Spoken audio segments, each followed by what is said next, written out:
بسم اللہ الرحمن الرحیم۔ حضرت موسیٰ علیہ السلام کے بارے میں بات کریں گے، تو چلیے ویڈیو کو شروع کرتے ہیں۔ تو فرعون ڈوب گیا۔ حضرت موسیٰ علیہ السلام بنی اسرائیل کو لے کر آگے بڑھے۔ آگے گئے تو اللہ تعالیٰ نے حضرت موسیٰ کو کوہ طور پر بلایا اور کہا کہ اے موسیٰ، ہم تمہیں اپنی کتاب دیں گے اور کچھ احکامات دیں گے، لیکن اس کے لیے تمہیں طور پہاڑ کے اوپر آنا پڑے۔ اس کے بعد 40 دن تک حضرت موسیٰ علیہ السلام طور پہاڑ پر تھے، اور حضرت موسیٰ علیہ السلام اکلوتے وہ نبی ہیں جس سے اللہ تعالیٰ نے ڈائریکٹ بات کیا ہے۔ کوئی فرشتہ کا بیچ میں کوئی کنیکشن نہیں تھا، ڈائریکٹ اللہ تعالیٰ حضرت موسیٰ سے ہم کلام کیے ہیں۔ اس کے بعد حضرت موسیٰ نے کہا کہ اے اللہ، میں آپ کو دیکھنا چاہتا ہوں۔ اللہ نے کہا کہ اے موسیٰ، لن ترانی، تو مجھے کبھی نہیں دیکھ سکتا، لیکن یہ دنیاوی آنکھ سے، دنیا کی حیثیت سے اللہ تعالیٰ کو کوئی بھی انسان اپنی آنکھوں سے دیدار نہیں کر سکتا۔ تو اللہ نے کہا کہ اے موسیٰ، تم اس پہاڑ کو دیکھو، ہم اس پہاڑ پر اپنی تجلیات کو اتارتا ہوں، تم اس پہاڑ کو دیکھو۔ اگر یہ پہاڑ اپنی جگہ پر برقرار رہ گیا تو تم مجھے دیکھ لو۔ جب اللہ نے اپنی تجلی اتارا ہے پہاڑ کے اوپر تو پہاڑ ریزہ ریزہ ہو گیا اور حضرت موسیٰ علیہ السلام بے ہوش ہو کر گر پڑے۔ جب حضرت موسیٰ علیہ السلام ہوش میں آئے تو کہنے لگے کہ اے اللہ، آج کے بعد میں توبہ کرتا ہوں، ایسا کوئی ڈیمانڈ نہیں کروں گا، ایسا میں کوئی مطالبہ نہیں کروں گا، طلب نہیں کروں گا کہ میں تجھے دیکھنا چاہتا ہوں، تیرا دیدار۔ جب حضرت موسیٰ علیہ السلام کوہ طور پہاڑ سے واپس گئے تو آپ نے دیکھا کہ آپ کے قوم والے نے ایک بچڑے کو اپنا معبود بنا لیا ہے۔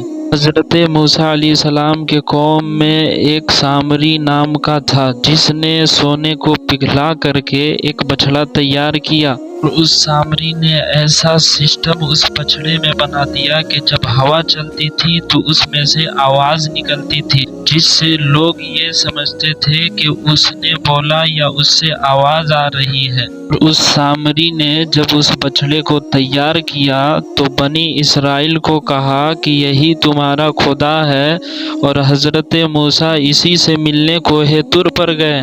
جب اتنی بات قوم والے نے سنی تو اس کے آگے سجدہ کرنے لگ گئے۔ جب حضرت موسیٰ علیہ السلام آئے اور دیکھا کہ ان کی قوم بچڑے کی عبادت میں لگ گئی ہے تو آپ نے سب سے پہلے اپنا بھائی ہارون کو پکڑا، جن کو آپ نے جانشین بنا کر کے گیا تھا، اور آپ نے اپنے بھائی ہارون کو کہا کہ میں نے تمہیں جانشین بنا کر کے گیا تھا، یہی تم نے جانشینی نبھائی ہے، میری قوم بچڑے کی عبادت میں لگ گئی۔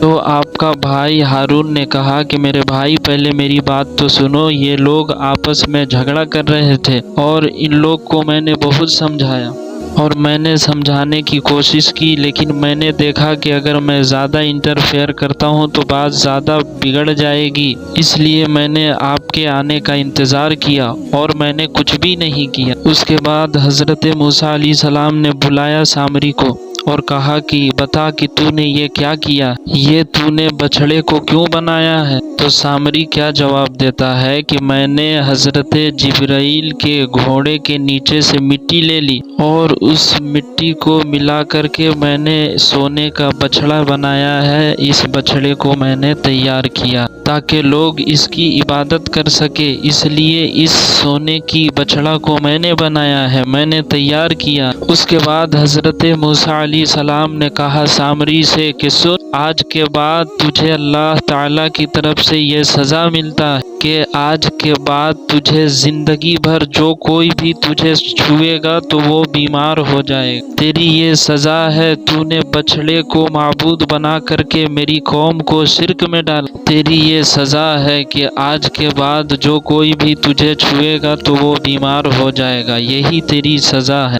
اس کے بعد سامری کا حال یہ ہو گیا کہ جو کوئی بھی اسے چھوتا تھا تو وہ بیمار ہو جاتا تھا اور وہ خود بھی بیمار ہو جاتا تھا۔